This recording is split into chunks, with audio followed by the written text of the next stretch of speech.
Ayan, madumi nga yung high and low switch natin. So hello, what's up mga paps? Again, it's Ricky Neutron here on YouTube from Turil, Davao City. So ngayon ang ituturo ko sa inyo is about switches problem. Yung mga switch sa motor natin na minsan hindi gumagana. Kagaya ng horn, starter, signal light, at saka main switch ng ilaw natin. So for example, yan naka-on na yung motor ko. Minsan kasi hindi to siya gumagana. Ay, mabuti gumana eh. Problema naman ngayon is yung high. Minsan namamatay yung low. Ayan, wala. So kailangan ko muna siyang idiin na mabuti. Ayan. I-push natin na mabuti yung switch ng main headlight para gumana yung high and low. Minsan naman yung horn ko is hindi gumagana. Kailangan ko pang itulak ng mabuti para gumana. Ayan. Medyo may moody kasi siya eh. Minsan gumagana, minsan naman hindi.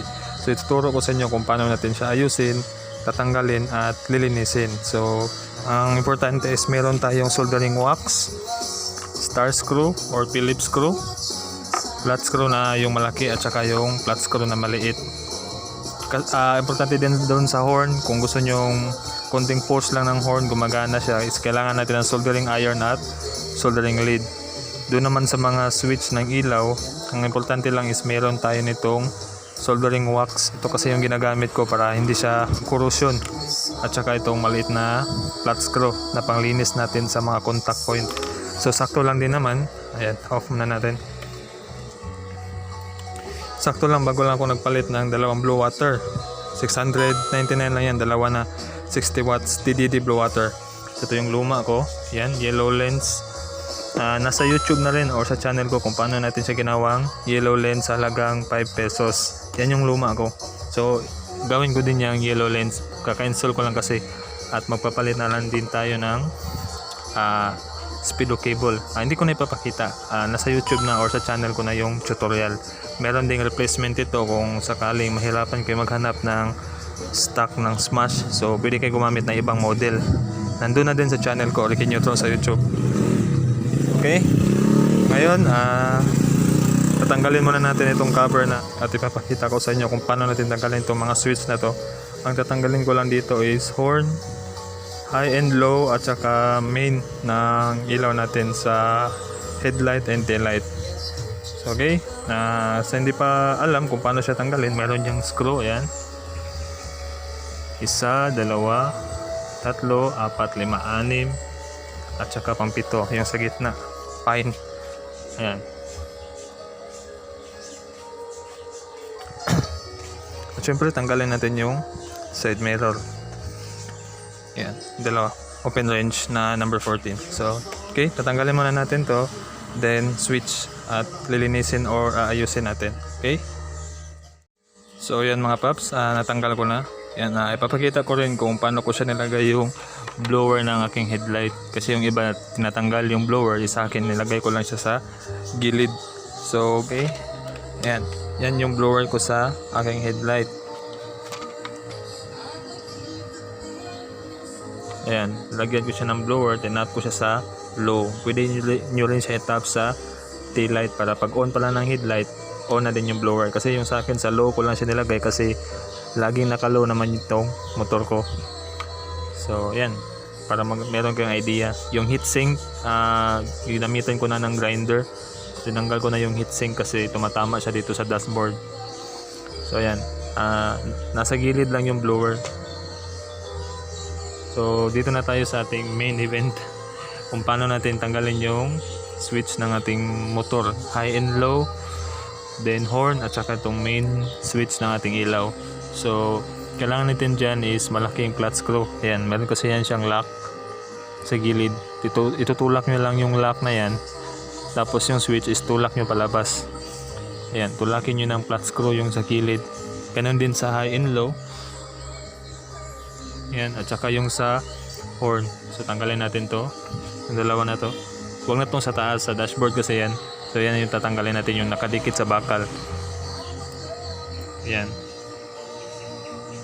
dalawa yan para may tulak natin to. So pause ko lang muna, wala kasing tagahawak eh. Okay, yan, natanggalan ko na yung dalawang screw. Pwede natin siyang itulak.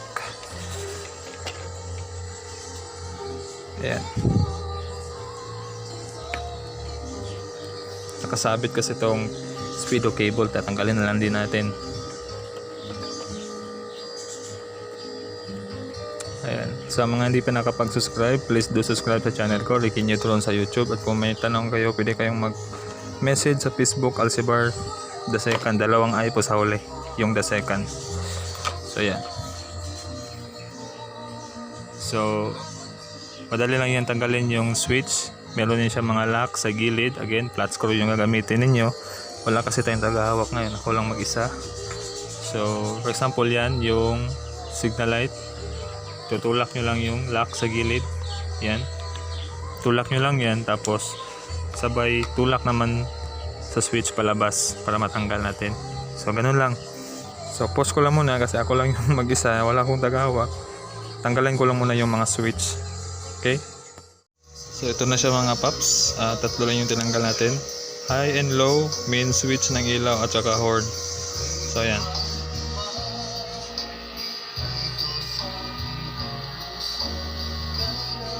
So ito yung lock na sinasabi kong itulak niyo ng flat screw. Yan yung sa gilid. Ayan. At saka dito. Then yung sa high and low naman ito. Yan. Sa horn naman, sa gilid din. Yan. So proceed na tayo sa paglinis. Bubuksan kasi natin itong mga switch na to sa loob. So okay. So okay mga paps. Ang uunahin muna natin dito is itong main ng ilaw, tail light at saka headlight. Kasi medyo mahirap to eh. Dalawa kasi to ang contact point sa loob. Isa sa tail light at saka sa headlight. So hindi siya kagaya nito na tag-iisa lang at saka sa horn na yan. Ito kasi is dalawa. Kasi itong switch na to is sa headlight. Ito naman sa taas is sa tail light. So bubuksan natin siya gamit ang maliit na flat screw. Ito lang yung pinaka-importante na meron tayo. So ang paglinis natin dito is soldering wax lang yung ginagamit ko para hindi siya madumihan yung contact point, para mag-contact sila, para mag-on yung ilaw natin. Ayan. May mga lock din yan dyan sa gilid. Ayan. Ayan. At saka dito. Ganun din sa kabila. Tulak nyo lang yan. Kasi yung iba bumibili na lang ng bagong switch. Kalaunan. Ganun din naman yung nangyayari. So lagi na lang tayong nagpapalit ng switch. Mas maganda naman yung stock. Ayan. Ayan, ito yung sa headlight. Ito yung sa headlight. So ang gagawin natin dyan is kikis-kisin lang natin. Malinis naman yung sa headlight. Siguro yung sira is sa high and low lang. Ayan. Yung iba kasi is maitim na. At saka meron na ding mga madumi, yung parang grasa na namumuo sa loob. So yan yung sa headlight. Ito naman yung sa tail light sa lalim. Dahan-dahan lang yung sa pag-angat nitong switch palabas. Kasi may kunting maliit na bulitas kasi yan siya. Madali lang naman ibalik kasi yung bulitas is dito banda. At saka spring. So medyo risky yan. Lumabas na. So ayan. Huwag kayong matakot. Ganun, madali lang naman. So yan yung sa tail light. Malinis din naman. So I think ang problema natin is sa ilaw is itong high and low. Kasi kapag nagka low ako, then ilalagay ko siya sa high, namamatay yung low, wala na din yung high. So kailangan itansya ko pa yung switch. So lalagyan na lang natin ng soldering wax. Ito yung gamit ko, Amtex na flux type RMA 223, sorry. So kahit anong soldering wax, pwede din yung parang nasa kiwi na lata, yung nakasanayan natin. So dito ko siya ilalagay. So kitang-kita naman na malinis din yung headlight switch natin at saka tail light. Kapag dyan natin nilagay, automatic pag i-on natin, napupunta na siya dun sa contact point na yan. Ayan. Okay. Pasensya na yan yung mga manok. Kasi alaga din ang kasama ko dyan.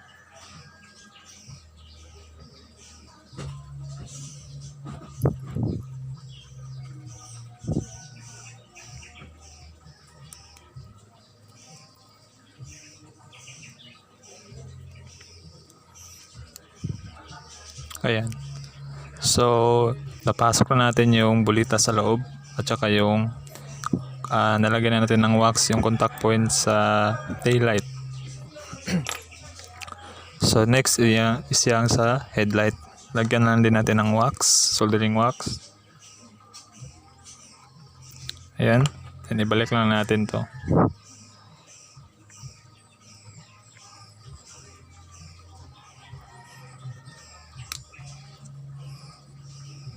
Ayan. So, i-exercise muna natin para malagyan ng wax lahat ng contact point. Ayan. So, tapos na tayo dito sa ating main switch ng headlight at saka taillight. Then, proceed na tayo dun sa high and low. Actually, dito sa horn, madali lang. At saka dun sa starter, napakadali lang. Ito lang yung mahirap kasi meron siyang bulitas, spring, at saka dalawa yung contact point niya sa loob. Then, dito na tayo sa high and low. So, ito lang yung tatanggalin natin yung lock niya sa gilid. Ayan. Tsaka dito. Okay. Tulak lang natin. Ayan. Sa kabila naman. Ayan siya. So, dahan-dahan natin baklasin. Ayan, madumi nga yung high and low switch natin. Ayan. So, ito yun siya. Ito yung contact point. Nagkukonekta kasi yan sila. So, lilinisin natin yan. Kikis-kisin natin itong maliit na flat screw para matanggal yung mga kalawang. Yung parang namumuo na grasa sa loob. Ayan. Dapat kasi malinis yan siya. Para hindi siya mag-close contact. Then ito naman yung ito wax lang yung ilalagay natin dyan.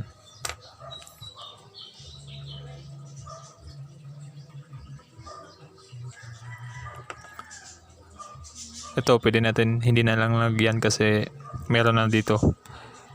Na ipapasa niya naman yan mamaya. So, ganito yung position niya. Yung plastic na to is dapat dito banda sa switch. Ayan, pasok natin. Tsaka lock. Ayan. Exercise ulit. Ayan. Parang fidget lang. Ayan. Okay. Last is a horn. Yung horn ganun lang din paglinis. Pero yung gagawin ko is kaunting pisin ko lang, gumagana na agad yung horn. So lalagyan natin siya ng soldering lead. So gagamit tayo ng soldering iron. Ito. Bunuhan natin yung contact point para mas madali na siyang mag-connect. Okay. Buksan ulit natin. Dito na naman tayo sa gilid. Ayan. Kabila. Ayan, meron din siyang lock. Ayan. Focus lang natin. Ayan. At saka dito. Ganon din sa kabila. Ayan.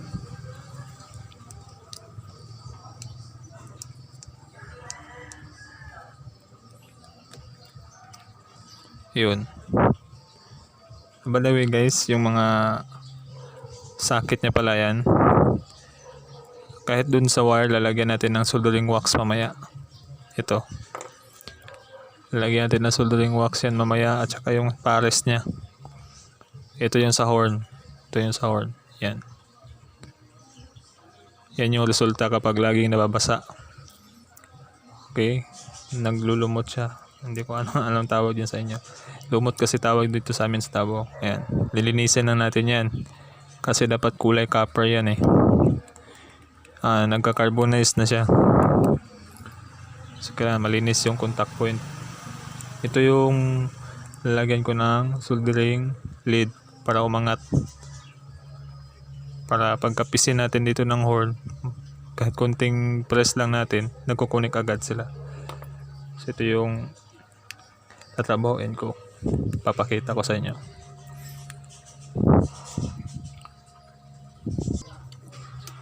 Okay, para madaling kumapit yung soldering lead, lalagyan ko din ulit ng soldering wax. Ayan. Zoom lang natin. Ayaw pala mag-zoom nitong cellphone na to.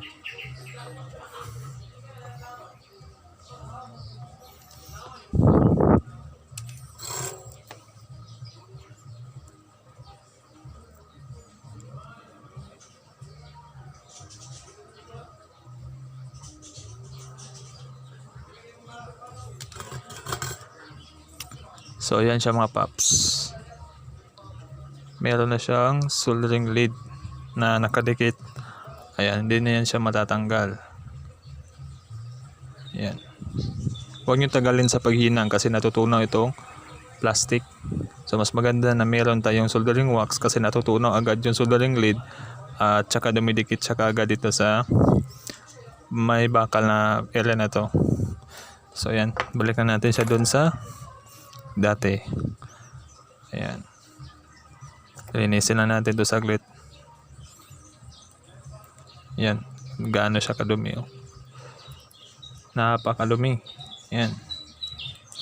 So ito na naman yung lalagyan natin mamaya bago natin ibalik sa kanyang mga socket or wirings. Ayan. Tapos na. So yan. Nagbago. Parang may changes na nga siya. Makikita nyo naman yan dyan sa ayan o. Yan yung contact point. Yan, nagdidikit sila. So, kahit konting press lang, yan, connect na agad sila. Hindi na kailangan yung to-do push talaga sa switch. Okay, balik na natin siya. Para may pakita ko sa inyo kung lalagyan na natin siya ng wax. Then, balik na natin yung mga socket. Okay. So, okay yan. Yan yung socket ng high and low. Yan. Paano ba mag-focus? Hindi na mag-focus. Lagyan natin ng wax. Yan. Then sa horn. Ito yung sa horn.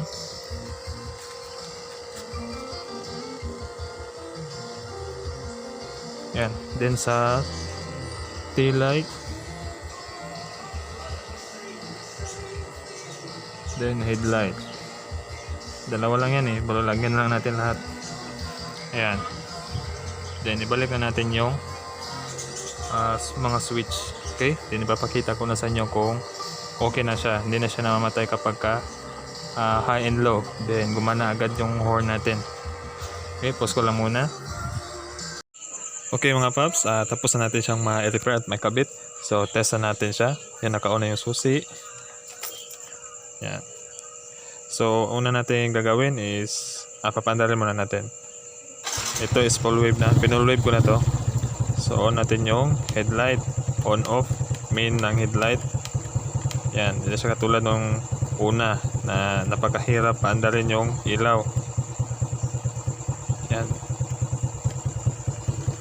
So, pagkatapos high and low. Yan. Yan yung high and low natin. Hindi na siya tinatupak. Yan. So, okay na siya. Next is horn. Off natin yung main ng headlight. May kasama kasi siyang passing. So, yan. Maraming salamat sa panonood. Ricky Neutron sa YouTube. Mag-PM lang sa Facebook. Alcibaligid the second, 2 ay Pusoli. Maraming salamat.